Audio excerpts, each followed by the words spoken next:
avant muy def sorteem boobu du terrain meeting jaar na fi. Baro seetaan na terrain meeting. gis na ko. waaw nit dana seetaan terrain meeting bi xëy taxaw ne Ousmane noto la pouvoir ba mu amoon di désigner nit ñu koy far amatu ko.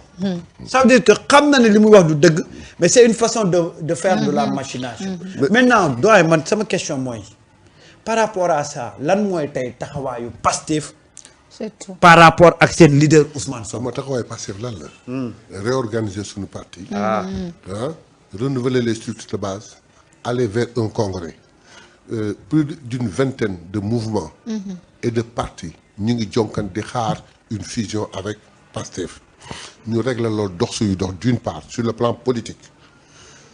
loolu mooy suñu problème dafa am loo xam ne dama ko fàtte wax. li indi keroog bi ñuy dem bureau politique man ma mer. gis nga bi mbir bi amee merci à certains jeunes députés au moment bu ñuy waxtaan mag doyen Alla Kane en notre qualité de magi Pastef pour représenter tous les magi Pastef mais en notre qualité de doyen de l'Assemblée nationale ñuy waxtaan di seet une stratégie pour régler ce problème là mais des jeunes ils sont venus nous voir dans notre bureau ni doyen lii en tant que doyen de l'Assemblée nationale bu leen ko seetaan mais boobu on était en pleine commission. Du lundi au samedi dañu fatigué. mais on a trouvé un jour. pour jóg taal sunu oto dem ba Ndiaganiao man ak doyen Alla Kane waxtaan ak waajur bu góoru. Diomaye wax ju rafet wax ju yaatu wax ju baax bi ñu ñibbisee ñu ni mag buur la. di fi demander audience xaju fi.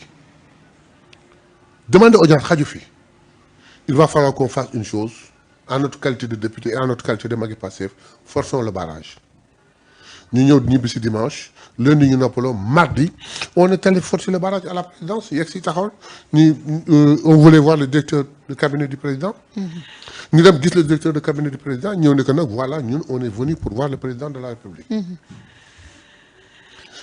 La réponse qui nous a été fournie, ils nous ont bien reçus, merci. Mais la réponse qui nous a été fournie, moi, vraiment, il est désolé, bàyyi leen fi seen coordonnées. Après, Inch'Allah, vous serez contactés. J'en déduis qu'il n'a pas voulu nous recevoir. Parce que wóor na ma ne ba ñu jógee seen kër papaam dimanche à 14h, avant 15h30 yëg na ko. te xam lan fa waxtaan yëg na ko.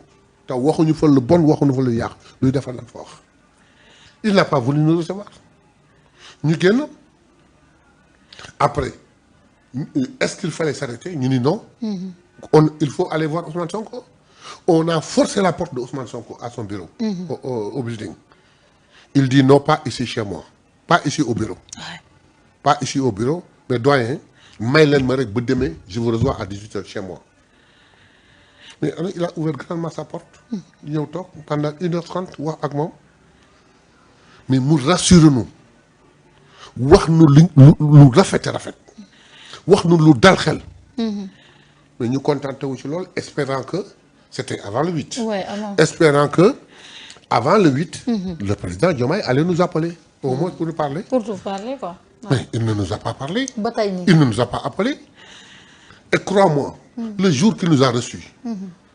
bu dul dara man ak moom depuis impôt domaine. bu dul dara man ak moom dans le parti. mais bu ñëwee yëg ni man dem naa kër papaam yëg ni kii mais la moindre des choses bu ñëwee di def le tour di nuyu nit ñi ba yegg si man. dan ni ma sax dama wax sax ni ma doyen excuse-moi j'étais trop pris je n'ai pas pu vous recevoir. mais il s'est contenté de me donner la main grand na nga def rek romb ma il n'a même pas prononcé mon nom. ci ak li ngeen def man ma déduire nii. waay ma déduire nii te ce jour-là. entre parenthèses am na loo xam kenn mënu ko wax. ma déduire na rek xëy na sama position par rapport ak Ousmane Sonko tax mu doxale noonu. mais dana doxale nu ko gën a garaaw. j'ai dit que moi je ne suis pas partisan de Ousmane Sonko man faraluma Ousmane Sonko man Ousmane Sonko ci boppam laa mais bu gën a mag tuuti te gën a dal man faraluma Ousmane Sonko de man Ousmane Sonko laay incarné man ñett mbir ma saf le parti. Le projet, le peuple. Du keneen le parti, le projet, le peuple et Ousmane Sonko. Qu'est-ce que c'est? Moi j'ai fait de la politique avant eux. à un certain moment ni muy doxee neexuma ma bàyyi complètement je t'ai raconté l'histoire en 2002 quand Ousmane ma saboté grand waroo de politique ma bàyyi carrément mais c'est parce que Ousmane te moom loolu jaaxalu ko qu'il se rappelle bi ma ko Ousmane di présenté waat lan la ko wax parce que man su ma demee ba Ousmane ni ma je travaille avec toi j'ai confiance en toi tu seras le premier homme que je prendrai dans mon cabinet quel honneur quel honneur ma ñëw toog mu ñu Diomaye voilà grand bi ma doon wut def naa ko il a accepté il est là aujourd'hui ñu am une certaine complicité tey ma tax bu dul dara sax mu jox ma cër ci koo xam ni avant yii yëpp bu ma saan toog seel na ngay dox ci mbedd bi sax mu woo téléphone ay grand na nga def ça va grand maa ngi la gis ngay bon. parce que léegi dégg naa pour nga jot ko téléphone sax ses frères de parti beneen problème la yàlla dafa dogal waaye loolu dégg naa ko ci yàlla dafa dogal ni à part bi mu faloo yónnee naa ko message il m'a parlé gëj naa ko gis à part bi mu recevoir le bureau gëj naa gis bi mu ko seetee en prison du ma ko yónnee message du ma gis il me fait pas vivre du sama problème ñoo bokk parti nekk na président yéene naa ko bokk naa ci ñi xeex ñi œuvre pour mu nekk président il l'est je ferai tout ce qui est possible quitte à donner ma vie pour qu'il réussisse son mandat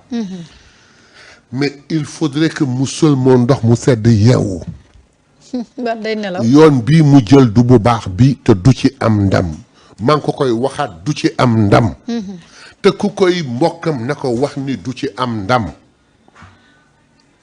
waaw te xam nga cette situation politique là bi nga xamante ni moo nekk ci réew mi loolu dafay dem sax ba nëbb réalisation bu am solo bi nga xam ne sa gouvernement de Ousmane Sonko ak gouvernement am yëpp ñu ngi koy def muy wàññite sànq yaa ngi koy wax wàññite gi nga xam ne am na ci courant bi ba waa aftu sax di wax ni nañ wàññi seen waa transport bi tey gaz butane bi gis nañ ko secteur BTP bi fer ak yeneen lépp sa gouvernement l'électricité dans 15 jours voilà à un moment donné ñoom même bu fekkee situation bu métti lañ fi fekk ñi ngi def ay efforts pour que vraiment ce pays là nit ñi mën a am ménage boo xamante ne dafay xaw a yolom ci askan wi mais ce débat politique là moom moo tax ba li ñu xamante ne moom la ngeen di def ci réalisation du feeñ parce que nag à un moment donné le parti dafa mel ni dañ ko seppi ci mbirub gouvernement bi. mais non attendez il faudrait force est de reconnaître une chose. Ouais.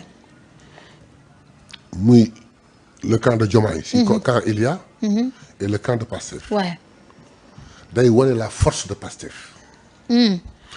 Malgré les divergences politiques. influé wul en rien sur le travail du gouvernement. non mais waaye fan laa bëgg a waxee même dans l'examen de budget. reflété wu foofu benn yoon. non xam fan laay waxee. maanaam tey jii ku xam parti Pastef xam ko ci communication. ku xam parti Pastef xam ne lu mu bëgg mu siiw gis nga Ousmane bu waree def dara affaire bi ni muy amee ampleur gars yi dañ koy porter tey écart bi nga xam ne moom le président Diomaye indi na ko si digganteem ak ses frères de parti wala Pastef bi mu jàpp loolu tax na ba yenn niñ ko war a communiquer pour que le citoyen lambda mën a comprendre li xew noonu loolu dafa amul en fait foofu laay waxee. mais il n'y a pas d'écart il y a une rupture. Rupture ouais. Il n'y a pas d'écart il y a une rupture. Sur 98% des partisans de Pastef et des sympathisants. Parce que dafa am loo xam dama ko dégg dafa ma choqué. muy lan. mooy xale yi li ñu wax seen conclusion. Ousmane Sonko mën na la may ci àddina ñaari yëpp ba mu des ñaari mbir. waaw. mënutoo fexe lu tax ñu bañ la. mais mënutoo fexe lu tax ñu bëgg Diomaye. waaw loolu tam dafa doy waar de. waaw loolu de mooy seen point. C'est choquant. oui. Pour quelqu'un boo xam ne il y a moins de 2 ans on l'a désigné. À 10 jours vous avez fait de lui un président de la République. moo leen fa yóbbu. tey jii nga toog ñuy waxee nii. donc loolu rek waroon na ko mën a éveiller. moo leen fa yóbbu. donc il n'est pas encore tard hein il n'est pas encore tard. te crois-moi bis bu togoon un pas vers le retour jëma ci waat ci notre fameux chemin là mais man magi Pastef maay mener campagne pour lui. et dans tout le Sénégal. dana ma jaral fenn fu ne ma dem ko ku ma war a wax ak moom mu delluwaat jël place am ba mu am ba mu mérité. dana compliqué ci yow. donc je te jure je ferai tous les sacrifices qu'il faut pour lui qu'il me montre la volonté. Ouais. mais gis nga doyen le parcours de Ousmane foofu dama naan yàlla moo créé parcours am. man état imaginez Ousmane bu demutoon prison. kon tey dinañ ne Diomaye moo gën a mérita quoi parce que moom dem na prison. waaye gis nga Ousmane non seulement dafa dem prison mais Ousmane li mu dund prison. Diomaye moom fa fekk dund ko Diomaye moom fa fekk dund ko mais supposons rek déjà ak nit ñu jëlee Diomaye di ko bëgg yëkkati wàcce Ousmane supposons Ousmane bu jaarutoon prison lan la ñuy wax que le plus méritant mooy ki jaar prison. waaw mais gis nga yàlla li mu def dugal na Ousmane prison mais Ousmane non seulement mu dugg fa prison mais Ousmane est resté combien de jours nekk ci grève de la faim. ba ñu naan Ousmane fi mu nekk nii mu ngi ci diggante dund ak dee. C'était pour faagaag c'était pour le protéger. Effectivement. C'était pour protéger Diomaye. parce que booba am na écho comme quoi seen pexe mooy moom ak Diomaye kii dañ leen di faagaagal. dañuy trouver un moyen pour faagaagal leen. il fait exprès d'aller en grève de la faim malgré tous les risques ba dem au coma pour faire de cette affaire là. Ouais. Donc Diomaye il faudrait qu'il comprenne une chose. Ouais. Nous avons un parti fantastique, formidable. Nous avons des militants, des sympathisants formidables. Nous avons un leader formidable. Mais il faudrait que lui, qu'il soit formidable. Nul n'est infaillible. Tout le monde se trompe. Mais il faut qu'il revienne à la raison. Xam nga dëgg gi lan la ma waxaat ko encore une fois kuy wax médiation da nga fumiste. li am ba des mooy am na lu ñu waxoon am na lu ñu digle am na lu ñu wane am na lu ñu dëgmal ba tax askan bi yëpp fëx gëm ñu nekk ci ñun mel na ay Baay Faal mu jaral leen dee mu jaral leen seen deret tuuru mu jaral leen lekk nu naanuñu waxuma loolu sax lu masta am ci àddina mu jaral leen loo laaj ñu làmb seen poos jox la loolu yëpp ànd combinoo ñu dem ba nga xam ni ka ñu bëggoon mu nekk président mënu ko ñu bëgg ko muy daanu joxañ la ñu def la président na fay bor bi. fay bor bi nag tolluwul ludul li nga xam ni moom la askan bi laaj mooy justice nga jublu ci. li nga xam ni moom la askan bi laaj ku lekk seen alal nga nangu ko mooy bor bi soo ko defee jubóog sa waa kër. waaye nag boo demee ba tey sa waa kër ku la bëgg gis sax am problème te keneen ku la bëgg gis dem boole kat ki ñëpp boole bëgg boole ànd muy chef d'orchestre bi joxañ la ba nga nekk président nit ñi toog ci plateau yi ci réseaux sociaux yi di ko saagaak di ko wax jox yu bon di ko wax lu ne xooli niñ Sénégal yëpp di metti nga ni tekk na sa yoon newu ci te ku la wax ni sa bët bi suufan ci ñu indil ko problème je l'appelle ici. li Cheikh Bara waxoon laa koy wax dellu si li fi nga jëm doo ci am ndam. mais Ousmane wax na pour ñu accueillir ko ak dalal ko ci tournée bi nga xam ne ñu koy def sànq yaa ngi wax ni d'accord ci tournée bi parce que itam loolu moom ngeen doon xeex jamono Macky Sall. je respecte Ousmane trop. li mu wax bàyyi naa ko ak njabootam. du ma ko appuyer du ma ko dindi. laaj na njabootam. njabootam tontu na ma waaye du ma appuyer wax jooju. avec tout le respect que j'ai pour lui. bu doon yow doo ko accueillir. je dis. Ousmane ñaan nga njabootam. leen defee leen nii. njabootam tontu nañ ko. man mayaa bi du ma ci yàbbi su ma ci seex. parce que mbir moomu di am. mooy cette tournée économique là. mënuma ko bañ ak Diomaye plateau bu ne toog mënuma ko bañal Macky plateau bu ne ma toog fustigé ko ànd kaak moom Diomaye ak Ousmane Sonko tey moom ni da koy def ma bëgg ko rafetal ba pare moment bi mu koy def c'est pas le bon moment te nit ñi nag xool du om ban koy bës déedéet xool du om ban koy bës mais am na nu mu doon demee tey ouais. du Ousmane Sonko koy génn naan accueillir leen ko déedéet nit ñee koy yàkkamti mu ñëw waaye nag demee na neneen foofu li ma fa bëgg a préciser